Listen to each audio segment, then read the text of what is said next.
12 days, 3 states, 1 girl, and a journey that changed how I see Nigeria and I've been on the road myself. wanting to go back to Abuja from KH. I got to the park around before 8 o'clock. I was at the park till 11. So I was told there were no passenger. Finally, around 12, the car was filled up. And before we could even move outside of Port Harcourt, driver say fan belt of motor she has spoiled. Like we didn't even move 20 kilometers, and I'm thinking, okay, if you should have known this or sensed it all the while that we were there trying to get passenger. Why didn't he just check the condition of the car, make sure it's okay?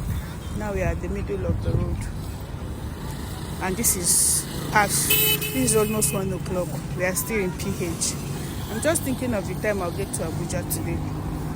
Hi, I'm Fatima, and over the last 12 days, I've been on a solo budget adventure through Delta, Rivers, and Bayelsa states. Forget what you have heard.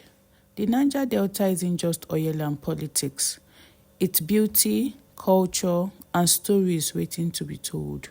And I must say, it was an exciting experience, even more exciting than your relationship. Is it really possible to explore this region on a budget?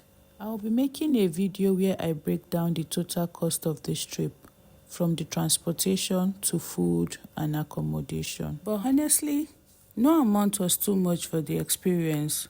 The memories, the views, the people, every bit of it was worth it. My only regret is not opening myself up more for connection. I was so mesmerized by the beauty of nature that I forgot the beauty in human connection. I had beautiful on-the-spot conversation with strangers, but I always kept it moving. Maybe next time, I'll stay a little longer, listen a little deeper, and connect a little more. Today, we take a break from all the adventure and exploring. I am officially heading back to Abuja.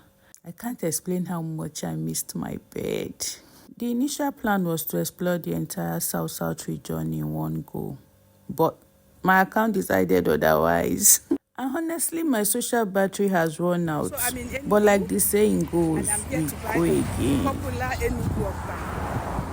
As I journey back, let's have a heart-to-heart conversation. Dear Nigerians, please travel. Don't lie in one corner of your bed and assume the worst about the north or the south.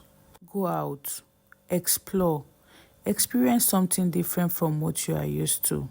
Because it is in those moments that your mind truly opens up. There is no way I will be in Enugu and not try Enugu Abacha. So here we go.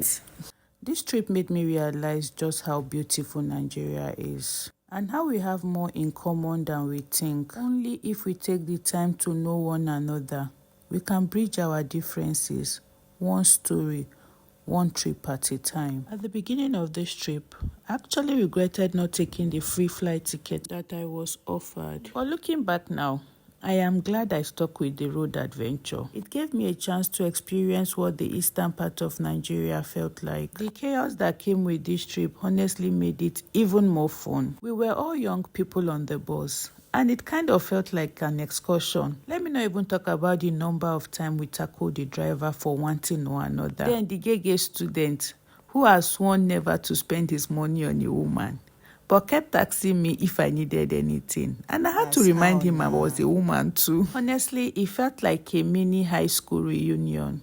Then we finally arrived at Abuja. The driver, such a kind man. Because it was past midnight, he offered to drop those of us who live nearby. Looking back, I'd say this is by far one of the best road trips I've ever had.